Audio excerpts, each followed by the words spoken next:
అటు విజయవాడ ఇటు ఖమ్మం ఈ రెండు వరద ఉధృతితో ఉక్కిరి బిక్కిరయ్యాయి. ఈ పరిస్థితికి కారణం బుడమేరు, మున్నేరు. వందల కిలోమీటర్లు ప్రయాణించే అంత పెద్ద కృష్ణా నదితో కలిగిన ముప్పు ఈ వాగులు వంకలతో ఎందుకు వస్తుంది? ఏకంగా లక్షలాది మంది ప్రజల జీవితాలపై ఇవెందుకు ఎలాంటి ప్రభావం చూపిస్తున్నాయి? రెండు తెలుగు రాష్ట్రాలు ఈ రెండు వాగుల విశ్వరూపంతో ఆందోళనకు గురయ్యాయి. చివరకు వాటిలో వరద ఉధృతి తగ్గితే కానీ ఏమీ చేయలేని పరిస్థితి ఎదురైంది. 10 రోజుల పాటు అధికార యంత్రాంగం అంతా అక్కడే మకాం వేసి యుద్ధ ప్రాతిపదికన సహాయక చర్యలు చేపడితే కానీ పరిస్థితి అదుపులోకి రాలేదు. మళ్ళీ ఇలాంటి సమస్య ఎదురు కాకూడదంటే ప్రభుత్వాలు ఏం చేయాలి?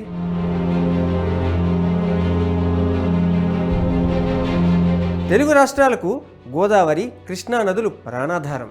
సాగు, తాగునీటి కొరత లేకుండా ఉండాలంటే అవి ఎప్పుడూ జలకలతోనే ఉండాలి. కానీ భారీ వర్షాలు, వరదల వల్ల కొన్నిసార్లు ఇవి ఊళ్ళను ముంచెత్తుతాయి.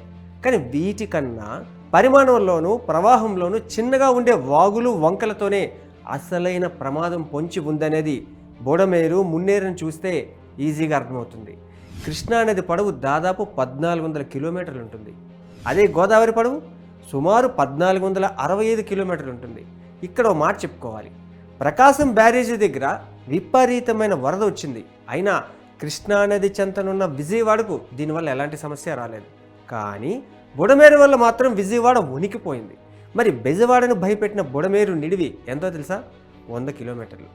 అంత పెద్ద కృష్ణానది భయపెట్టలేదు, కానీ ఇంత చిన్న బుడమేరు ఎందుకు పొంగింది? మున్నేరు నిడివి దాదాపు 195 కిలోమీటర్లు. ఇది ఎందుకు ఖమ్మంను అంతగా టెన్షన్ పెట్టింది?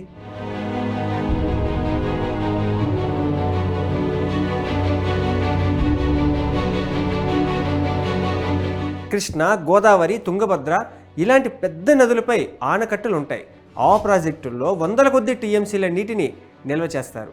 ఒకవేళ వాటి స్థాయికి మించి ప్రవాహం వస్తే దానిని క్రమ పద్ధతిలో విడుదల చేస్తారు. అంటే ఎంత వరద నీటిని కిందకు విడుదల చేస్తే ఏ ప్రాంతాలు ఎంత మేర ముంపునకు గురవుతాయి అన్నదానిపై ఓ లెక్క ఉంటుంది. దీనికి ప్రత్యేకంగా మ్యాపింగ్ కూడా ఉంటుంది. పైగా నీటిని కిందకు వదిలినప్పుడు దిగువ ప్రాంతాలకు ముందస్తు హెచ్చరికలు ఉంటాయి. అనుకోని సమస్య ఎదురైనా దానిని సమర్థంగా ఎదుర్కోవడానికి ప్రభుత్వ యంత్రాంగం కూడా సిద్ధంగా ఉంటుంది. అందుకే ఇలాంటి పెద్ద నదులకు భారీగా వరద వచ్చినా పెద్దగా సమస్యలు రావు.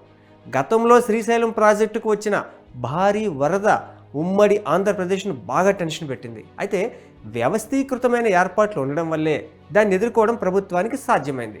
కానీ బుడమేరు, మున్నేరు వంటి వాగులు వంకలకు ఇలాంటి వ్యవస్థ ఉండదు. అందుకే వాటి ప్రవాహ ఉధృతిని అంచనా వేయడం చాలా కష్టమవుతుంది. బుడమేరు, మున్నేరు ఈ రెండూ సృష్టించిన విలయతాండవం చూసిన తర్వాత ప్రభుత్వాలు వీటిపై కూడా ఫోకస్ చేయాల్సిన అవసరం ఖచ్చితంగా ఉందంటున్నారు నిపుణులు. తెలుగు రాష్ట్రాల్లో నదులతో పాటు ఎన్ని వాగులు, వంకలు ఉన్నాయో లెక్క తీయాలి. వాటి ప్రయాణం ఎక్కడ మొదలైంది, ఎక్కడ పూర్తవుతుంది, దారిలో ఏ ప్రాంతాల మీదుగా వాటి జర్నీ ఉంది, అందులో ఏ ప్రాంతాలు వీటి వల్ల ముంపు సమస్యను ఎదుర్కొంటున్నాయి, అక్కడ ఏ రకమైన చర్యల వల్ల వీటి పరివాహక ప్రాంతాలను ముంపు సమస్య నుంచి కాపాడవచ్చు, వీటి పొడవుతో పాటు మధ్యలో వీటిలో కలిసే వాగులు, వంకల జాబితా, అలాగే ఒకవేళ వరద వస్తే ఎంత నీరు వస్తుంది, ఎంత స్పీడ్తో వస్తుంది, గరిష్టంగా ఎంత వచ్చే అవకాశం ఉంది, ఇలా ప్రతి సమాచారాన్ని తెలుగు రాష్ట్రాల ప్రభుత్వాలు సేకరించాలి. వాటిని పూర్తి స్థాయిలో మ్యాపింగ్ చేయాలి.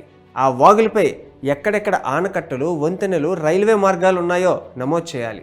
దాంతోపాటు వరద వస్తే దెబ్బతినే ప్రాంతాలను కూడా ముందే గుర్తించాలి. ఇక్కడ మరో విషయాన్ని కూడా గుర్తుపెట్టుకోవాలి.